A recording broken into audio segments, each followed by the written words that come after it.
have to go with that and give me some grace, as I'm always hearing from Pastor Scooter Morrison, who I'm sure many of you have seen me sharing on Facebook,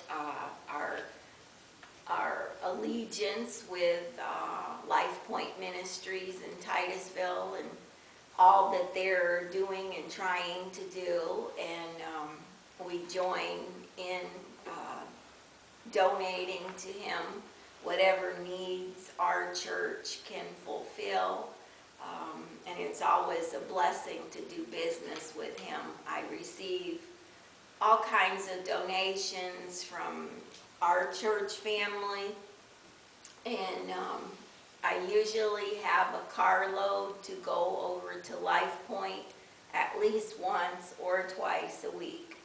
I carry large bags of linens, towels, comforters, etc., and hygiene items.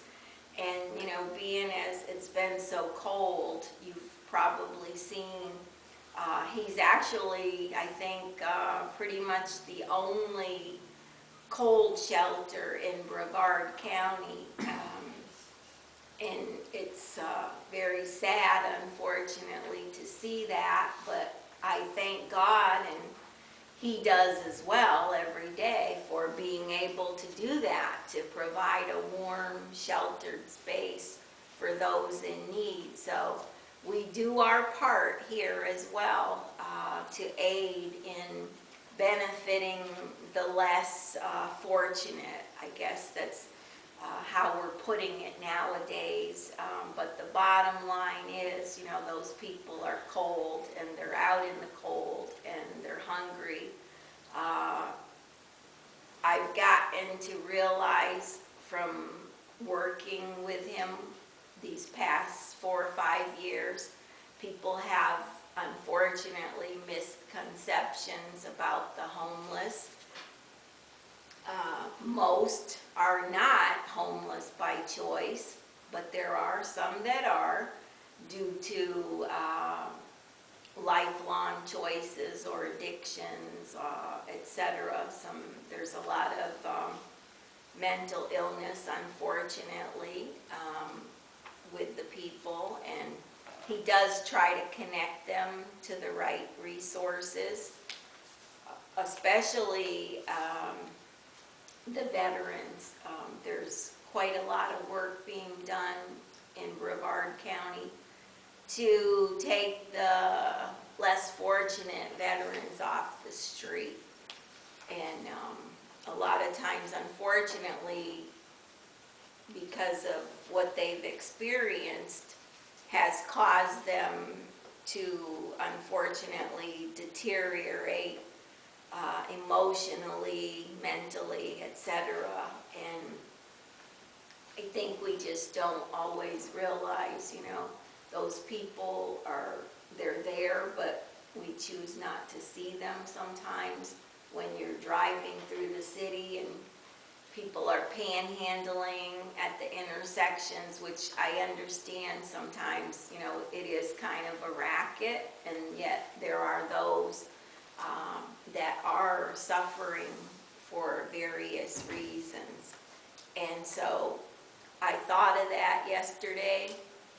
I was telling Joe earlier, both of us are Air Force veterans, and I spent a lot of hours yesterday on Patrick Air Force Base, and I guess, you know, a lot of people, they really don't understand what it's really like to live the military lifestyle and to live according to those values of ethics, morality, and integrity.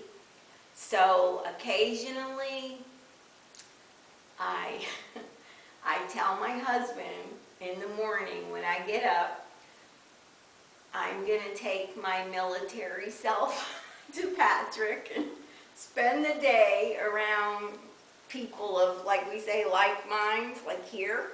Well, people that have grown up around the military, or like my daughter grew up around my husband and I, and then married a young soldier and spent 20 years of her life as a military dependent still.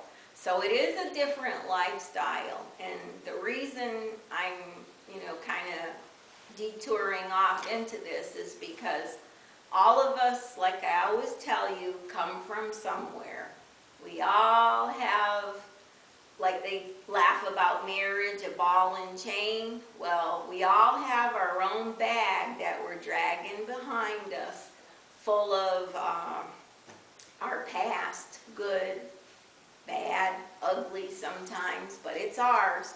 And we drag it along with us the remainder of our life, and we try to make the best of it and work around it sometimes. But yeah, we all come in here with possibly some skeletons in the closet, and then when I look around and see spirit in the room, and sometimes spirit, I'm telling you, they have a sense of humor. They will bring up things about people, either in private readings or even in the general service like this. And, sometimes I do have to laugh, and, I say, well, it's not appropriate for me to say that right now, so I'll just hold that off for another time. But needless to say, yeah, we all come in with our skeletons and everything else we've endured and experienced in our lifetime. So when I knew I had to speak, I always ask Spirit. I always go to Spirit first and say, what is it? What is it that needs to be brought out today? What is it that you want me to say? Because I will be speaking on your behalf, not on my own, but there's always something, there's always a message that will resonate with someone in here. And I don't question. So as I spoke to Spirit last evening and even early this morning when I was having my coffee in the dark with my two crazy cats ripping and running through the house and bouncing off furniture, and I'm like, what am I supposed to talk about? And Spirit said, everything that you need to know and need to bring from us is what makes us all in some form the same. We're all different, but yet the same. They reminded me that we all have the divine spark of the infinite right here within us. No one here has more share of it than you. It's all equal portions for everyone. But at the same time, I listen to Spirit and I trust Spirit, and they said, speak from the heart and let them know that this is their home. We all talk about how we're a church family, and a lot of us have been here many years and have gone through some very tough times with each other. Illnesses, deaths, separations, much grief and loss is been expressed right in this building. And hopefully we've been taught how to cope with that and how to live with that and how to go on, and that's why we're here. A big part for most of us is Spirit helping us. So it kind of made me think, well, this is our church home, our church family. Whether you technically have signed an application and submitted it to our board, you're here consistently, you're part of the church family, and yes, we do tend to have a special place in our hearts for those who have signed on the line and committed to us as spiritualists here. So we welcome everyone here. So it's kind of like one of those places where you walk in and everybody's really happy to see you. We don't say, why weren't you here last week? Where were you? We don't scold. We're not nuns. Or why weren't you in church Sunday? I didn't see you. Where were you? Yeah. I mean, that's been the truth, unfortunately, with other churches, and no, we are not like that. We know that everyone here has other ties, other obligations, other family members. People get sick, people travel, people have all kinds of reasons why they don't attend church services every Sunday. And I know that it's not for everyone. And I realize statistically, church attendance is extremely low throughout the country.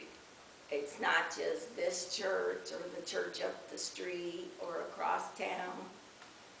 It's because, you know, people value other priorities in their life, and we accept that and understand that. So that's why I'm saying, with us all having the divine spark within us all, your church is in here. It doesn't matter if you're sitting in your backyard or if you're driving on the 408 or, God forbid, I-4.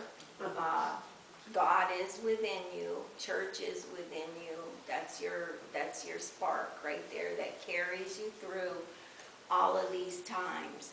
So it always gives us great pleasure when we see you, and you know, we're more concerned if you're not here than annoyed or angry. We always ask others, oh, do you know so-and-so? We haven't seen them in a while.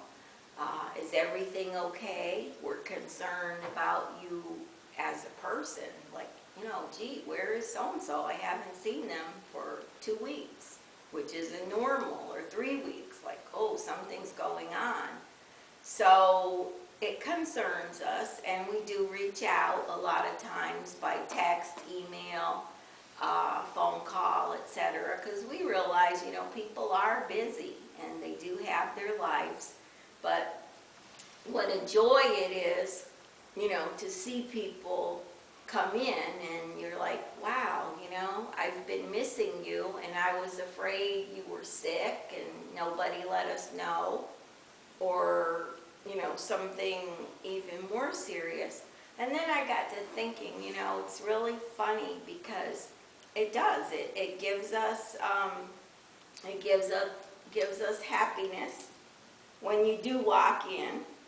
So I thought, you know, this is really funny because it reminded me, and this was Spirit. Remember this? Now listen to those words. You can sing if you want. Come on, I know you know this.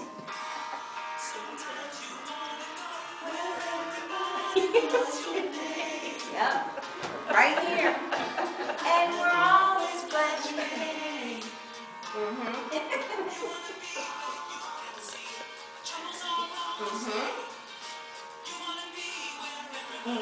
Right here. We know everybody's name.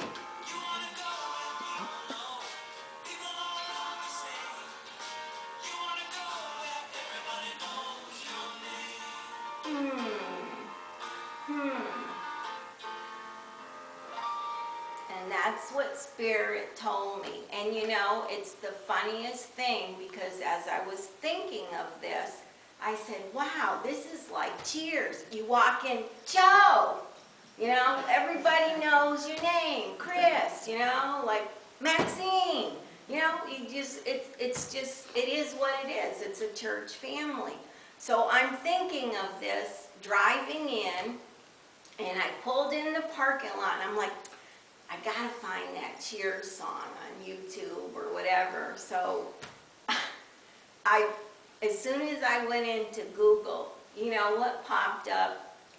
Kelsey Grammer's been doing Frasier, the new Frasier, and he's saying how he wants Sam Malone from Cheers on his show. And I was like, wow, that is confirmation, because this is what I'm thinking, talking about Cheers, and it was right there on Google. As soon as I opened it up, it was Frasier talking about Sam Malone. I know you remember Sam Malone, the bartender or whatever. So see, this is our own little Cheers right here. So whether you want us to know your name or not, because sometimes, honestly, a little anonymity is great if you're like slipping in, you know, a big, huge Catholic church among the masses, and you just go in and get in the last pew and just kind of look around because nobody knows you. And they don't know that you don't go to church every Sunday. Like, they look at you like, you don't know that person. Who is that? You know, and they look at you, oh, well, I belong to the parish over there. I'm just visiting. But no, here, I'm sorry, but we're going to know all about you. We're going to know your kids' names, your dogs' names, your cats' names. I mean, it's all out there. So this is it, folks. This is it. This is the place where everybody knows your name, and it's like we welcome you. So we always tell you, leave whatever followed you here at the door. Don't bring it in. It's not welcome. And Spirit knows that. This is a safe space. This is a blessed space.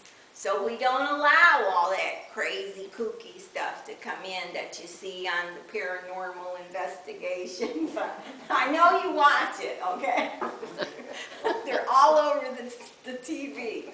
All of these ghost hunter things, and, you know, I'm telling you, I'm going to tell you right now, don't even open it up. Don't even open it up. Just scroll right past it.